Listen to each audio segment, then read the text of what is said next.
Good morning, students. I am Sapan Singh, a physics teacher, and today we will study about class 9 physics chapter 3 gravitation. And today's our topic is Archimedes principle. Archimedes, a scientist who said that when an object is wholly or partially submerged in a liquid, then an object feels an upward force exerted by the liquid, which is equal to the weight of water displaced by it.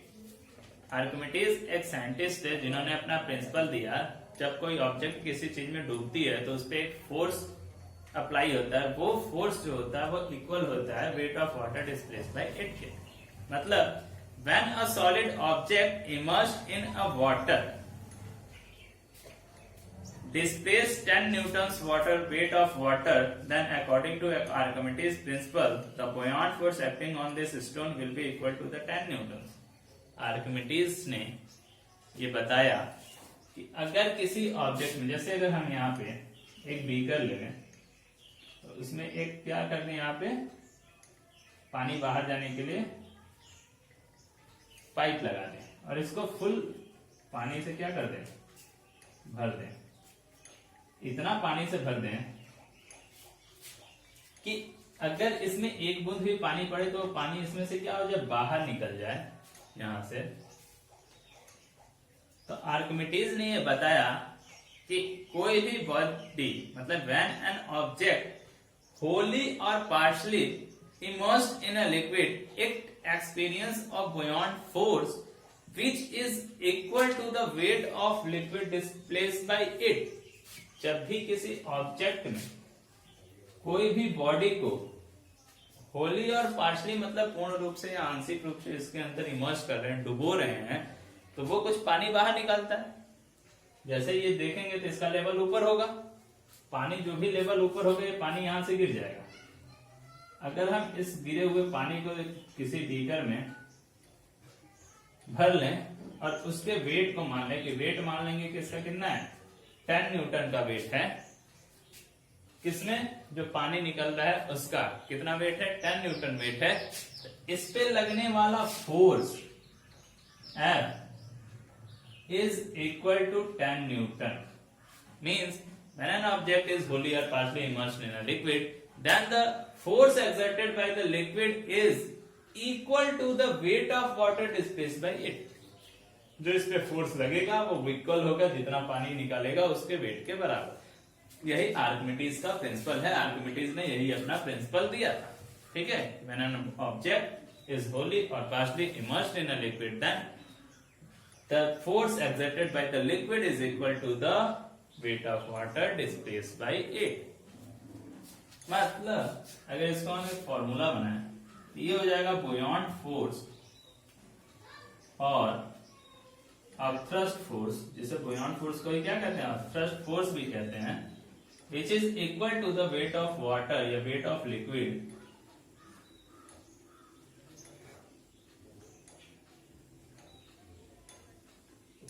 displaced by it। यही क्या था हमारा Archimedes principle था कि buoyant force और upthrust force is equal to the weight of liquid displaced by it. अब the magnitude of a buoyant force acting on an object immersed in a liquid which is equal to the weight of liquid displaced by immersed object, जब भी हमने बताया। Please note that even gas like air exerts an upward force or buoyant force on the object placed in them, but in most cases is it too small then we usually ignore it. In fact, Archimedes principle is applicable to objects in liquids as well as gases. Now liquid and gases are known and commonly named of fluids. देखो हम जानते हैं कि liquid के साथ साथ जो है गैस भी क्या करता है, फोर्स एक्सर्ट करता है अपवर्ड डायरेक्शन में, जिसको हम बुयोंट फोर्स या अपथ्रस्ट फोर्स कहते हैं। जो कभी कभी बहुत ही छोटा फोर्स होता है, इसलिए हम उसको क्या करते हैं, इग्नोर कर देते हैं, नेग्लिजिबल मान के चलते हैं। बट आर्किमिडीज जो थे उन्होंने अपने एक्सपेरिमेंट से ये प्रूफ किया कि गैस के साथ, वाटर के साथ साथ या लिक्विड के साथ साथ गैस भी क्या करता है, अपवर्ड फोर्स या बुयोंट फोर्स लगाता है। और इसीलिए उन्होंने लिक्विड और गैस को कॉमन नेम दिया फ्लूइड। ठीक है, लिक्विड और गैस को एक कॉमन नेम दिया क्या, फ्लूइड्स, जिसको हम कह सकते हैं कि जो भी चीजें बहती हैं उसे क्या कहते हैं, फ्लूइड्स कहते हैं।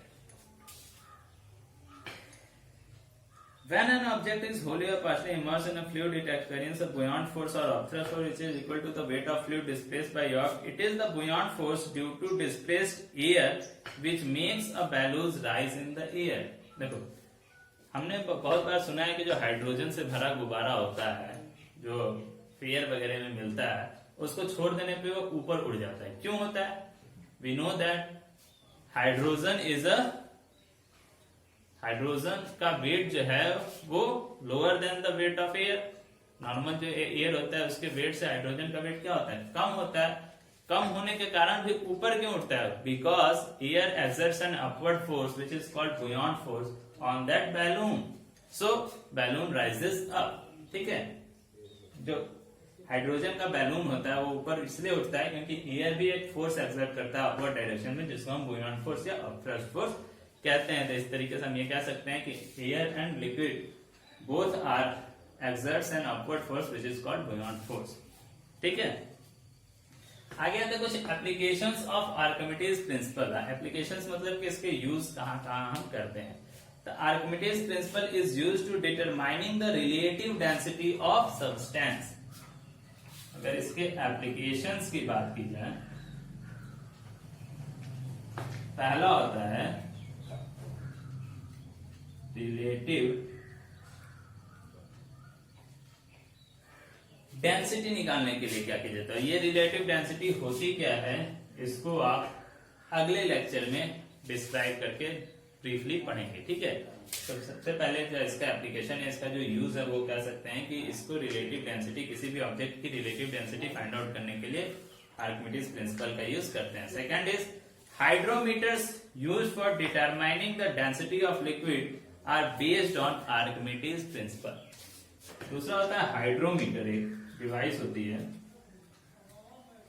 जो किसी भी ऑब्जेक्ट की डेंसिटी को क्या करता है, मेजर करता है. और ये हाइड्रोमीटर डिवाइस भी किसके बेस पे बनी है? तो आर्किमिडीज प्रिंसिपल के बेस पे बनी है. उसी की तरह लैक्टोमीटर होता है.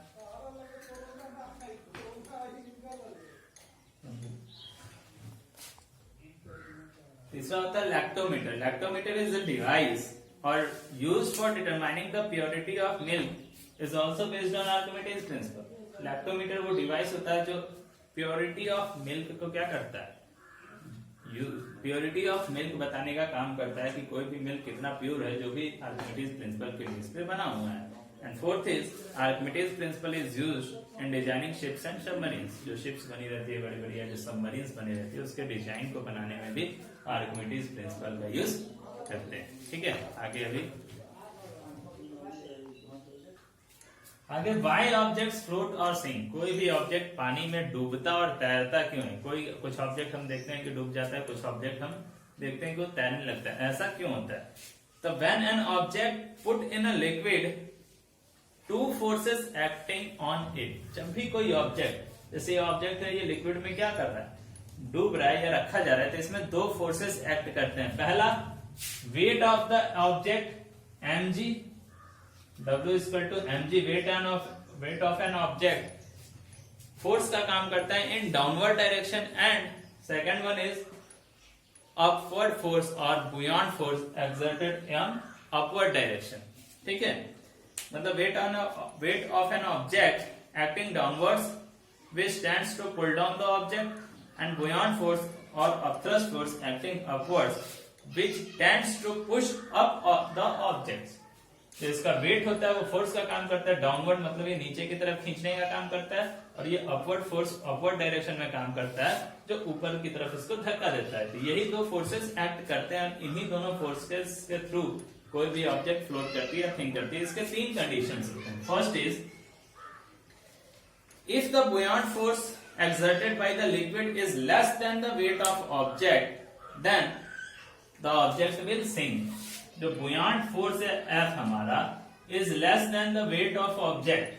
ये buoyant force है, ये weight of object है. अगर buoyant force is less than weight of object, अगर ये force कम रहेगा, ये ज्यादा रहेगा, तो ये ज्यादा रहेगा तो नॉर्मली बात है नीचे आएगा, मतलब the object will sink. दूसरा होता है if the buoyant force exerted by the liquid is equal to the weight of water, then object will float in the liquid. F is equal to the weight of water, मतलब sorry weight of object, जितना object का wait है जो force का काम कर रहा है डाउनवर्ड डायरेक्शन में, उतना ही अगर आप थ्रस्ट फोर्स अपवर्ड डायरेक्शन में काम करे तो उस कंडीशन में फ्लोट करेगा। क्या करेगा? फ्लोट करेगा। और थर्ड कंडीशन होती है कि if F is greater than weight of object, मतलब buoyant force exerted by the liquid is greater than the weight of water, then object will rise in the liquid and then float। जब F मतलब इसकी value weight of object से ज्यादा हो जाएगी तो उस कंडीशन में पहले क्या होगा? rise, मतलब पानी के ऊपर उठ जाएगा and then float। देखो इसमें और इसमें अंतर ये है, ये है हमारा, अगर इस तरीके से बात करें तो पानी के अंदर डूब गया, ये जो है तो ये वाटर है, तो ये ऑब्जेक्ट डूब के तैरेगा, एक तरीके से हम कहें थोड़ा सा ऊपर रहेगा नीचे रहेगा, मतलब पानी के बीचों बीच तैरेगा, डूब के तैरेगा। लेकिन जब ये वाला फोर्स ज्यादा है, वेट बहुत ही कम है, तो उस कंडीशन में क्या होता है कि पहले ये पानी के ऊपर आ जाएगा, कोई भी ऑब्जेक्ट पानी के ऊपर आ जाएगा और उसके बाद क्या होगा? फ्लोट करेगा, तैरेगा। ये तीन कंडीशंस होती है कि व्हाई ऑब्जेक्ट फ्लोट और sink, which is depend on the force, buoyant force and weight of water. ठीक है, तो आज के लिए बस इतना ही, धन्यवाद।